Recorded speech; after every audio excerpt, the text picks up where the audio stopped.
What is up everyone, and welcome to some more F1 22 My Team Career Mode. This time we're at the sprint weekend in the Austrian Grand Prix, and before we get into doing anything at all, we have to find out whether we can re-sign our teammate or not. And he is at least interested on this occasion, but if I'm not mistaken he was interested last time as well, and then when it came to actually making him an offer, he said no thank you. We're just going to go with the low risk offer. I did consider the medium risk offer, but I figure it's better to just get him on board, even if it means giving him a tiny bit more money. So we get him on board for 4.15 million, which is a bit more than 4 million, which we would have been giving him otherwise. And yeah, we now have, for the first time, signed a teammate for longer than 11 races, which is pretty good. And it means that hopefully we'll see some good performances from him coming out in Austria, France, and the ensuing races. Before anything else, we're going to check what the wear on our car components is like, and none of them are concerning to me at the moment. They should all make it through the race weekend fine. We may have to change some come next weekend, but you know, we're halfway through the season at this point, so to have only changed a couple of components here or there is pretty good. I think we might have to take a couple penalties at the end of the season, but hopefully things shouldn't be too dramatic, and yeah, maybe we'll be able to sort of challenge towards the front after some other cars around us pick up some penalties later in the season. It's looking like it's going to be dry for the majority of the weekend. It might rain a little bit during qualifying, maybe towards the end of qualifying, but generally speaking, I think that we're gonna see a dry weekend, and that's pretty good because, as I've said before, I'm typically less competitive in the wet than I am in the dry. So yeah, I'm happy to have that. In terms of the championship, we're currently quite far adrift of Norris, if I'm not mistaken, about 50 points or so. And Leclerc is somewhere between us, closer to me than he is to Norris, because he's had a few issues here and there in Canada, and I can't remember where else. He had another issue somewhere which cost him. So he's a little bit further adrift of Norris as well, and it's, as I said in the last race, I think it's looking like Norris's championship to lose right now. But you know, I've definitely seen bottle jobs like that before, like Sebastian Vettel in certain years, but we won't talk about that.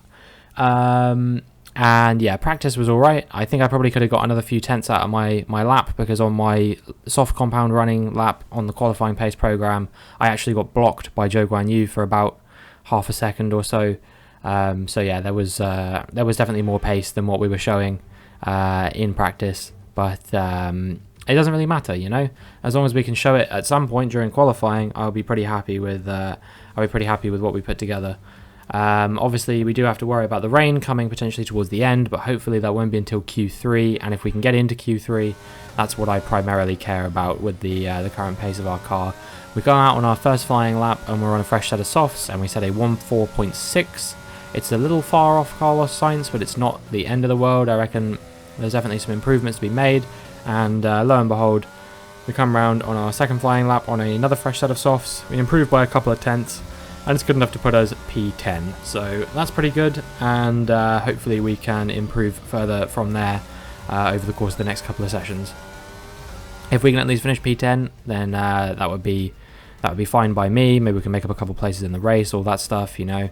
I need to accept that just because we were a championship challenging car at the start of the season doesn't necessarily mean we are now. And yeah, I kind of just need to get that in my head so I don't set my expectations too high. Fittipaldi through to Q2 again. I'm not going to say he's having a great season because I've said it in the last like 4 videos in a row, but you know, as long as he makes it through to Q2, as I said, I'm pretty happy with his performance. Hopefully he can pick up some points at some point during the season, but yeah, we still have 11 races left for him to do that, so I'm not too concerned as of yet. First flying lap was on a used set of softs. We actually picked up a bit of damage at the end there, but after repairing that, we come out on a fresh set of softs, improved by 7 tenths, it's 104.1, and that's good enough to put us P7, and we're through to Q3. So Q3, I think the rain is going to come, and we're going to have to look to improve quite significantly. Fittipaldi is out, unfortunately, but P14 is not a bad effort from him. Only 1.1 seconds off the pace as well, so yeah, a decently strong result from him, I would say. I can't be too disappointed with what he's done there, and if he can keep banging in performances like that, I don't see why this partnership can't continue for a very long time, you know. Obviously, we lost out on him for half a season in Season 2 because he wasn't really interested in rejoining the team. But if we can keep up on the development race and whatnot, I don't see why he couldn't become a long-term teammate of mine. Now we come out on our first flying lap of Q3. It might be our only one, given that the rain is coming down and it doesn't look like it will be easing up over the course of the session. So we need to set a strong lap here. Ricardo's come out of the pits now. Hopefully he doesn't block us too much. I don't know if he's going to get out of the way here, whether I'm close enough or not. You see he's slowing down now, so obviously he has recognised that I am on a hot lap, so we're going to come through the corner. As we come through the corner, Daniel Ricciardo decides that actually he wanted to get the corner first after all. So yeah, he crashes into the side of me and we lose a bunch of time because of that, and lose a bunch of time over the course of the rest of the lap as a result of that, because we have floor damage, which is fantastic. We set a 1:12.3. It's a little bit off the pace compared to where Leclerc is on his 1:11.1. And yeah, unfortunately that was the story of qualifying, because the rain got heavier after that. Again of our top three, Leclerc, Sainz and Lando Norris. Well, that wraps up qualifying, but don't worry, we'll be back tomorrow as we head into the Grand Prix. I do think it's a tiny bit ridiculous maybe that Daniel Ricciardo didn't get a penalty at least for doing that. I think maybe, you know, at least like 3 or 5 place grid penalty for doing something like that I think is pretty standard, because it literally wasn't my fault at all. I was on a hot lap and he just drove into me. So yeah, I don't really know what that's about, but maybe he was trying to warm up the tyres, or I don't know. I think the AI in this game just needs a bit of improvement, if I'm being brutally honest. But yeah, that was all she wrote for qualifying, and now we'll just skim over the resource point boosts we get. We're into the 2500s, which is pretty good. It means that we'll definitely be able to afford another aerodynamic upgrade in the ultimate, or an ultimate aerodynamic upgrade, I should say,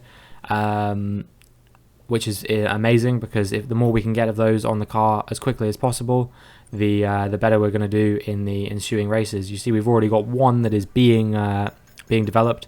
It's being rushed, so I'm not super optimistic that it's necessarily going to get on the car. But one thing is for certain, and that's that we're definitely going to have 2 aerodynamic upgrades on the car by Belgium, which is brilliant, because Belgium has a number of, you know, sort of medium to high speed corners, which aero is going to help with significantly. You know, you got your Radi on, you got your Poo on, you got all of those tracks, which are going to be significantly helped by having improved aero. Forget pit stops, forget fuel management. It's pedal to the metal all the way here as we get ready for today's sprint.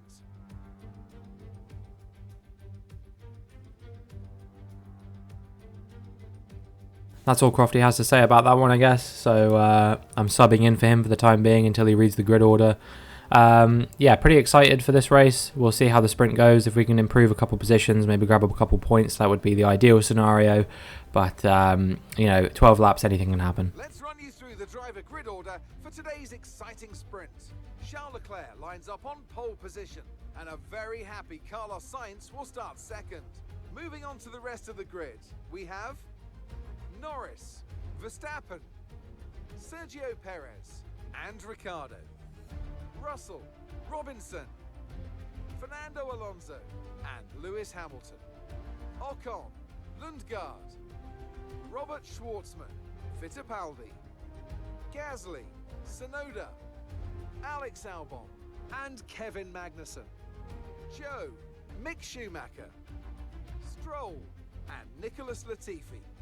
And with preparations almost complete, let's head trackside for today's sprint.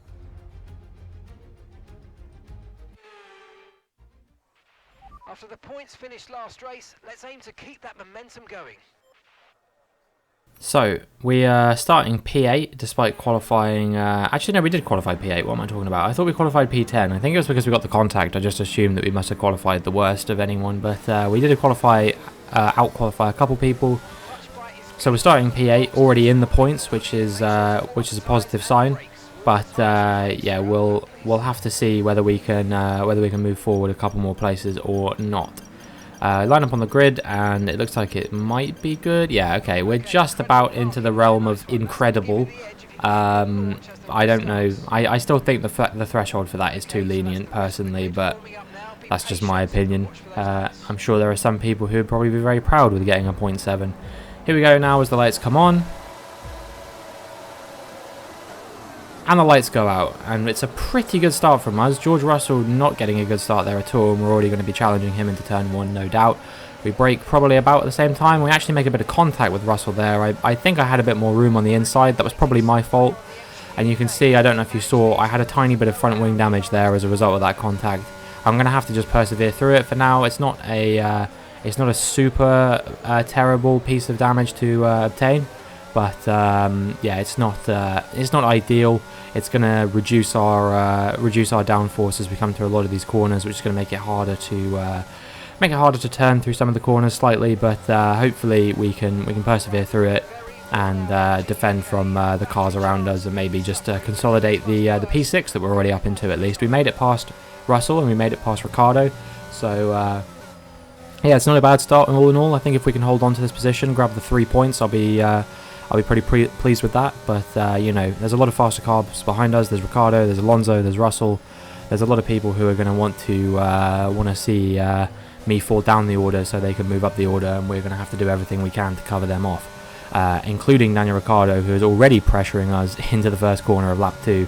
We're going to be under significant pressure from him, no doubt, throughout the whole race. As he backs off for now as we come too wide through that corner. It's quite hard to get a good exit from that corner if you're in the inside, and Daniel Ricciardo's found that one out the hard way as he's now under pressure from Fernando Alonso behind him. And yeah, we'll see what happens between the two of them. Alonso ahead as we come onto lap 4 now, and it looks like he actually might be having a go at me here as we come into turn 1. He has a little bit of a look up the inside, but he's not really close enough as well. It means he has to back off as well, which means I might be in the clear as we come on the run up to turn quote-unquote 3. Apparently it's turn 3, even though it doesn't look like there's another corner between turn 1 and turn 3. But that small kink in the straight, which is a DRS zone, apparently counts as turn 2. I'm sure you've all read the email from Mark that says a similar thing. We get a warning for extending the track as we end lap 7 and move on to lap 8, and there is a VSC in this sprint race. So yeah, I don't know what that's for, because there haven't been any DNFs, but yeah, apparently I guess there must have been some damage or something like that. And so there was a VSC for the entirety of lap 8 basically, and that ends as we move to the start of lap 9. It might have been for Alonso actually, because Alonso is suddenly nowhere to be seen around where we are, so I can only assume that he must have had some kind of issue. Maybe it was a spin or something like that. And now as we move on to lap 10, Ricciardo is once again putting us under a significant amount of pressure as we come into turn 3. He is going to be attacking us up the inside. We're going to try and squeeze him to the inside as we exit the corner. We get the better exit and we're burning the battery, and that is going to allow us to stay ahead of him for now. But maybe he will attack us back down into, I think this is turn 4. I'm not sure if the kink in that straight counts as a turn or not, but I think, yeah, this is turn 4, 5. And then you've got 6, 7, 8, and then the final ones are 9 and 10. And I think that's it. Or maybe there's 11. I'm not sure. This track is a confusing mess of kind of corners, but mostly straights. I don't know. I've always thought this was a bit of a weird circuit personally, but I know a lot of people who quite like it. So, I mean, I don't dislike it necessarily, but I think it's a bit of a dull sort of circuit layout. You know, it's just a lot of long straights. It's like if you have engine power, you'll be good, and if you don't have engine power, you're probably going to have a poor weekend. As we now be attacked by Ricciardo into the start of lap 11.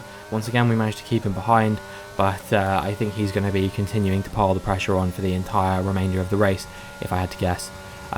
You know, that McLaren is significantly faster than us. As a result, his teammate is leading the World Championship. Ricciardo is quite far afield of him at the moment, but yeah, we are definitely going to be attacked by him on the run down the hill into, I'm going to call it turn 4, and yeah, he's ahead of us, but we make a move back up the inside of him.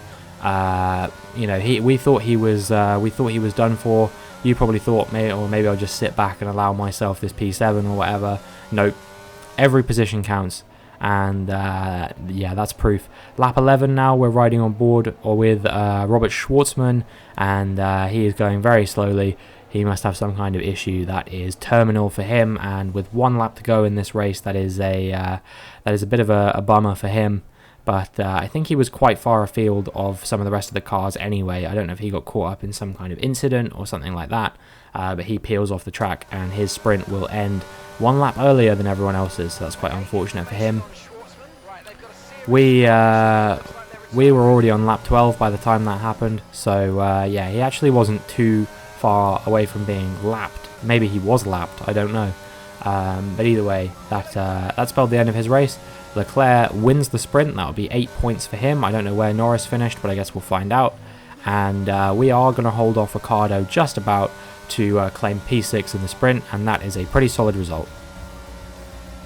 And that's the end of the race. We'll see you in Parc Fermé. Yeah, I can't be too disappointed with that. You know, I said I just wanted to sort of get into the points, and we did exactly that. We held off a couple of faster cars behind us for the majority of the sprint, and now we're just going to have to see if we can do the same thing in the race. Has somewhat shrunk today, so let's review the updated driver's standings. It's time to check out the constructors' standings. Ferrari continue to extend the gap at the top of the table. It was also a strong Grand Prix from Haas F1 this weekend. Fantastic work from the American team to move themselves further up the table. With the sprint wrapped up, we now have our grid lineup for the big race tomorrow. Be sure to join us then for what will no doubt be a fantastic race. So, Fittipaldi came 11th, which is a fantastic result for him, and, you know, if there's a little bit of carnage up front, maybe someone has an issue, we could be really looking at his first points in F1 on this occasion.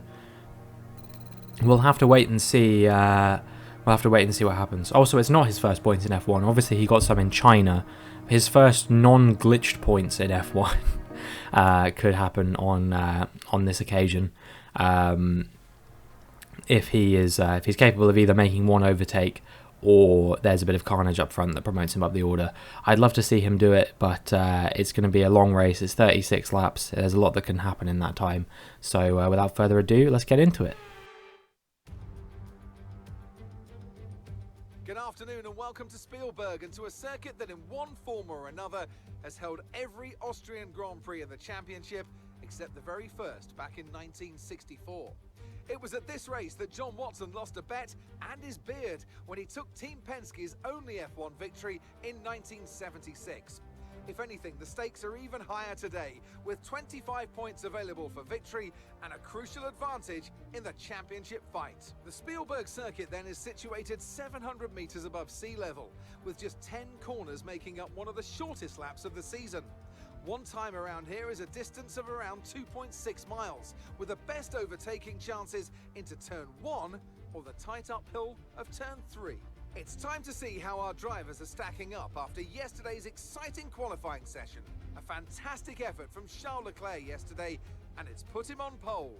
And the smooth operator Carlos Sainz completes the front row. Looking down the rest of the grid, we have Norris, Verstappen, Sergio Perez, Robinson, Ricciardo, Russell, Gasly, and Fernando Alonso. Fittipaldi, Albon, Guan Yu Zhou, and Mick Schumacher.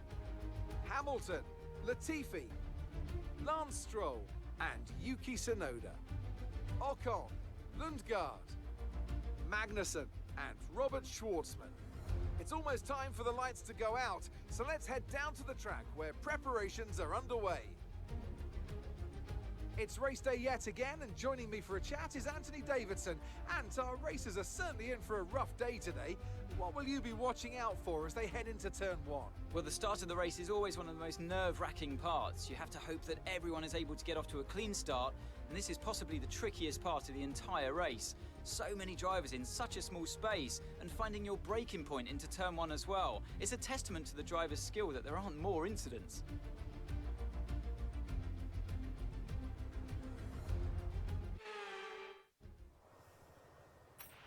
Okay, here we go. I know what you can do. Don't let me down. So we're going to do the classic medium-hard strategy, pitting on, I think it was lap 17 or thereabouts. So doing a roughly even stint on mediums and hards, and hopefully that will allow us to sort of compete with the cars around us. It looks like most of them are on mediums on this occasion. There aren't many, or I don't think there are any people starting on softs for a change, which is quite nice to see. because we've had a couple races like that recently where it seemed like we've not been on the right strategy, possibly due to tyre wear upgrades or something like that. We get an even better parking. I will concede that that was pretty good. 0.2, 0.3, not bad. And yeah, aim for this race is probably just to maintain the position that we're in at the moment. If we can get a P6, that'd be brilliant. As the lights come on, and the lights go out.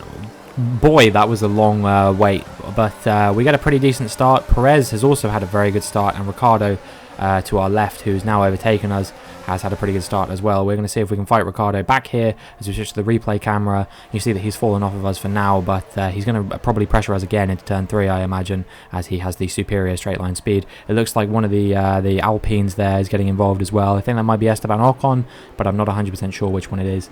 And yeah, we've actually taken the opportunity to turn defense into attack, and now we're pressuring Perez on the run down the hill, and we'll see if we can get ahead of him in the braking zone and squeeze him to the outside. It's not the first time Perez has been squeezed to the outside of that corner, and as a result he actually loses a position to Ricciardo as well, who managed to keep it very pinned in that position as he attacks us again as we come to these quick 2 left-handers. And we just about managed to hold him off for now, but he will probably be a source of extreme anxiety for me as we progress through the rest of this race. He's attacking us once again. We're going to try and hold him off around the outside. I think he pushed us off the track a little bit there. That might have been a corner cutting warning, but I'm not sure. And yeah, we managed to hold him off for now, but no doubt he is going to be a thorn in my side. That said, though, he is actually coming into the pits, so I don't know if he had some contact with someone else at some point over the course of lap 2. But yeah, the thorn in my side has most definitely been removed for now. Yeah, I managed to keep myself fairly drama-free for a few laps. But as we start lap 6, we do a little bit of a bait and switch with Verstappen there. Actually, brake nice and early. He dives into the corner and actually goes out a bit wide, and that leaves him susceptible to Alonso in the Alpine there, who is now going to attack us into turn 3 as well. We're going to have to hold him off around the outside, and that was a very frantic sequence of corners there, but we managed to hold on to the position we were in beforehand, which is all we really wanted in that scenario. Here we are with Schumacher, and it looks like he has some kind of issue. He started going quite slowly. There's smoke pouring out the back of his car, and that spells the end of his Grand Prix. And now at lap 8, we're looking at another replay. This is Alonso and Verstappen behind me. I think Alonso was coming into the pits and Verstappen didn't realise, and yeah, he just absolutely ploughed into the side of Alonso there as he now peels off the track. I think he's out of the Grand Prix, so that's another source of anxiety for me removed from this race. I think earlier in the race I said that I had overtaken Perez at the start. I'm actually pretty sure it was Verstappen now. So I guess it doesn't matter because he's out of the Grand Prix, and that has triggered a safety car. So this could alter our strategy a little bit. I think now is probably the right time to pit and then try and go on the hards to the end maybe. And well, I mean, I guess we'll see if the cars around us do a similar thing. But if they don't, we could suddenly be in for a really good shot of maybe even getting onto the podium in this race. Perez has come into the pits, but it looks like Norris has stayed out, and we'll see if anyone else in front of us is going to stay out as well. It looks like Perez and me are the only ones coming in for the mediums at this moment in time. Russell is staying out. We'll see if anyone else comes in. We'll keep an eye on the pit tower. Looks like Gasly has stayed out as well. Obviously Fittipaldi will be staying out. Hamilton is staying out. Joe's staying out. So suddenly we're looking in the box seat for maybe P2 in this race, because Perez was the only one that came in apart from us. Alonso is actually in a surprisingly strong position for instigating that safety car, because he also pitted onto the hards, which I assume he's going to the end on. So yeah, suddenly he finds himself in a really strong position in this race as well. It's looking like it's going to be Perez, myself, Alonso when everything shakes out here. Obviously I have to make sure that the cars that haven't pitted yet, like Leclerc, Sainz, Norris, all of that lot, don't escape too far up the road, which means I'm going to have to make some overtakes on the cars that haven't pitted yet between us. But, you know, overall, I think we are in a very strong position in this race. I don't know when they're going to pit, but we have to make sure that they don't lose too much touch to us between now and then, as we now are going to set our sights on Esteban Ocon ahead of us, and try and get ahead of him if we can, as we speed through the lap a little bit there in the positions that he's faster than me in. Obviously, there's no DRS at the moment. If there was, we'd probably be stuck in a DRS train. But now we're going to burn some battery as we come to the final corners of the lap and try and overtake him as we get to that position. He's kept his foot in though, and we're going to wheel through this sequence of corners, but we just about squeeze him out as we go up the inside there and we move into P10 for now. That doesn't change our net position in this race once all the pit stops have occurred, but it definitely keeps us closer to the cars in front who are yet to pit, as we once again speed through the lap, and now we are setting after the likes of Joe and Fittipaldi as well, and I think Gasly and Hamilton are just up the road from that as well. So yeah, lots of cars to try and get ahead of here. We actually go a bit wide as we come through. I think that's turn 5, but it could be turn 6, I'm not sure. And now we're going to try and get a good exit from turns 7 and 8 and try and pile the pressure on Zhou Guanyu if we can. I think we're going to be ahead as we come into the same corner. Will he challenge us as much as Ocon did? No, not quite. And that's pretty good. In front, Gasly and Perez look like they're having a bit of a squabble, and that is going to invite my teammate Fittipaldi into the fray as well. I'm burning as much battery as I can to see if I can get involved in that fight as well. I think I'm going to be a bit too far back. They're going to hold each other up as Perez goes out wide, and I think Fittipaldi actually might have got a bit of contact from Perez there. I'm not 100% sure, but it definitely looked like there was some kind of incident that happened between them, as Fittipaldi is now attacking me into turn 3. But yeah, Fittipaldi has held Perez up a treat there, and what that means, I think, is that I've moved into the net lead of the race as a result of what Fittipaldi did there. He held up Perez just enough to the point that I was able to get ahead of him. And now we fast forward one lap and we are putting pressure on the other man who held up Perez, Pierre Gasly. Hopefully he doesn't make things too difficult for me. It would be amazing if we could drop Perez by a lot. You see that Joe has overtaken Perez as well. Our teammate had to pit because of the contact he had with Perez, and that is an amazing sacrifice, especially in a race that Fittipaldi definitely could have been looking at his first points in over a season, and instead he held up Perez in a way that means that I am now in probably what is the box seat to win this race.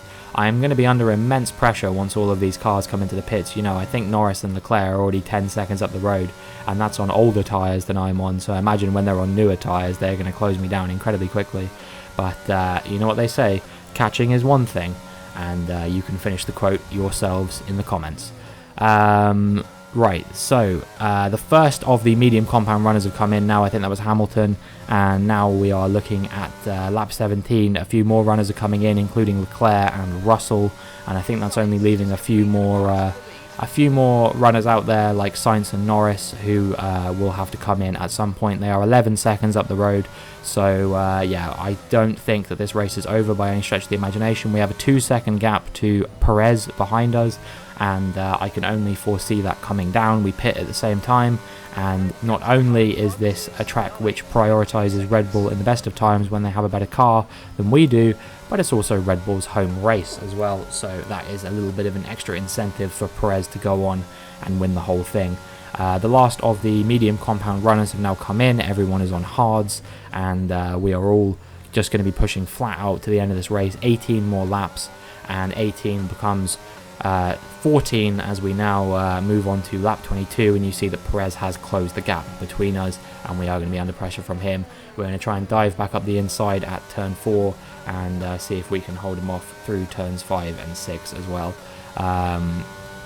Just a significant amount of pressure from the cars behind is what I'm going to be under in just about every circumstance now, as you see that Perez is once again very close behind us. We're going to have to do basically exactly the same thing we did last lap.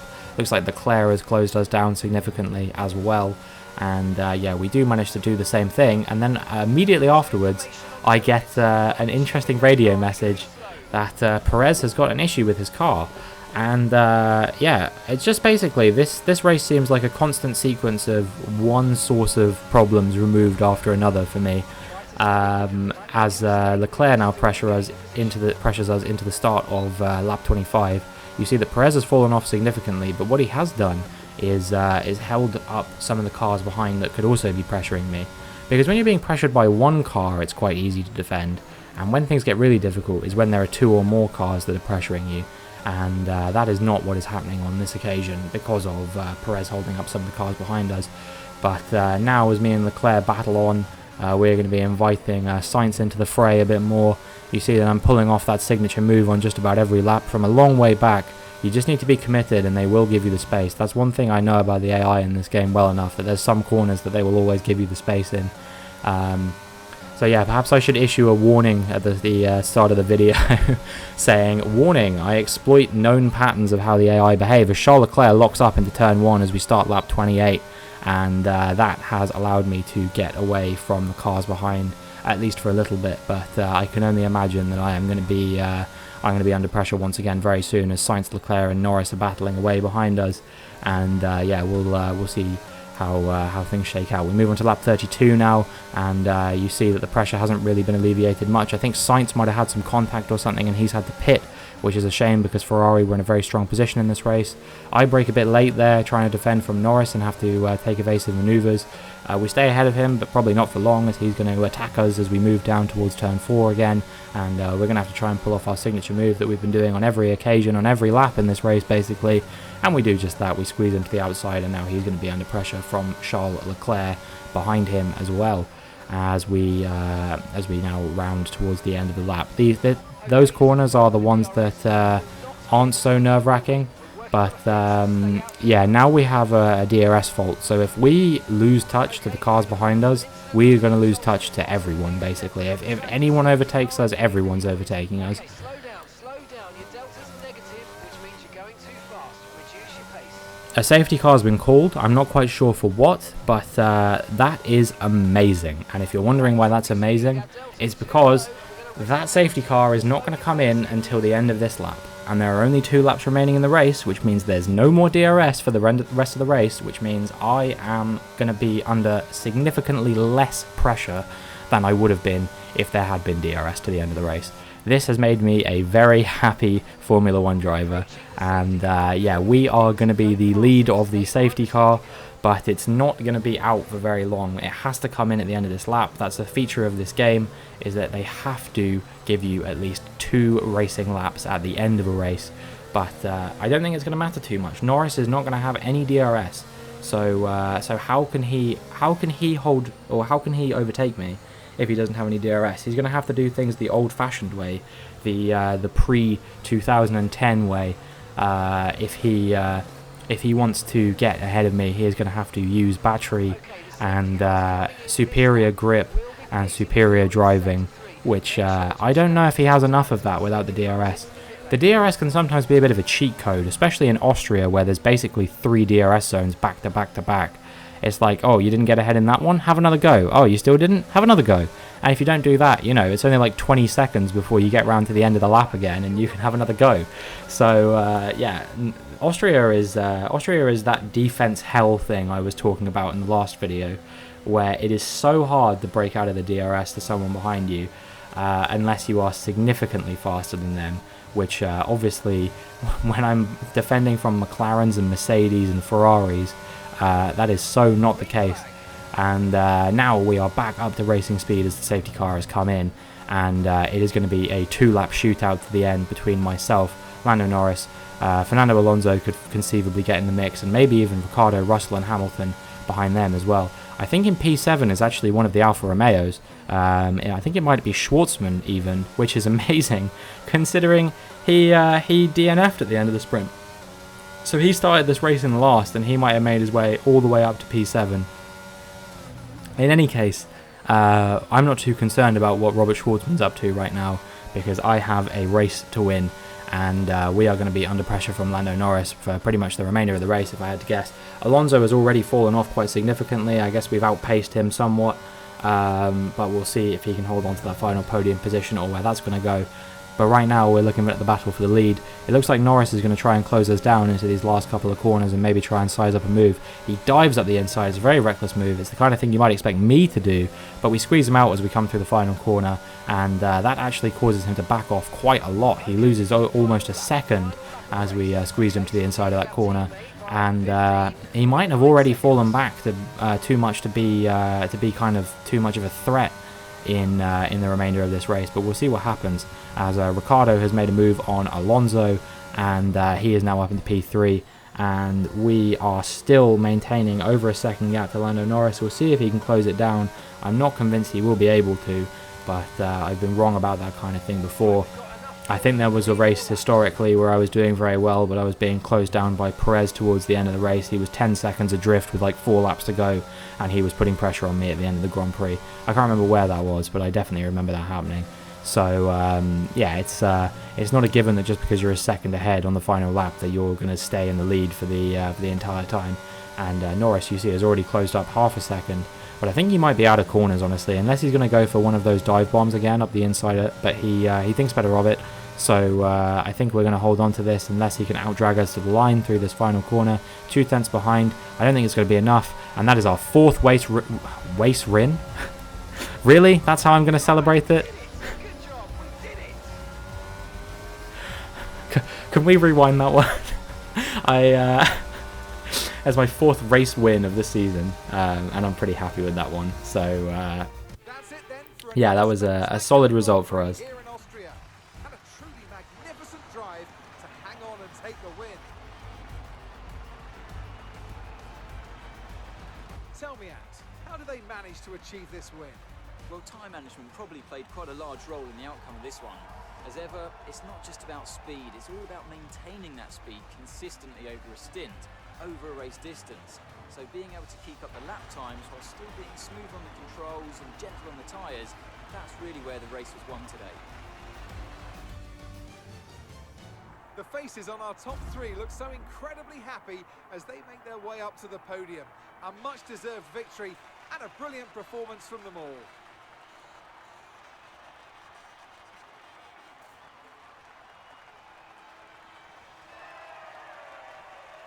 Well, as I said, that is our 4th race win of the season, and it comes at a very good time as well, because Leclerc had an issue towards the end of that race that meant he had to pit, and I think he only grabbed a couple points in the end.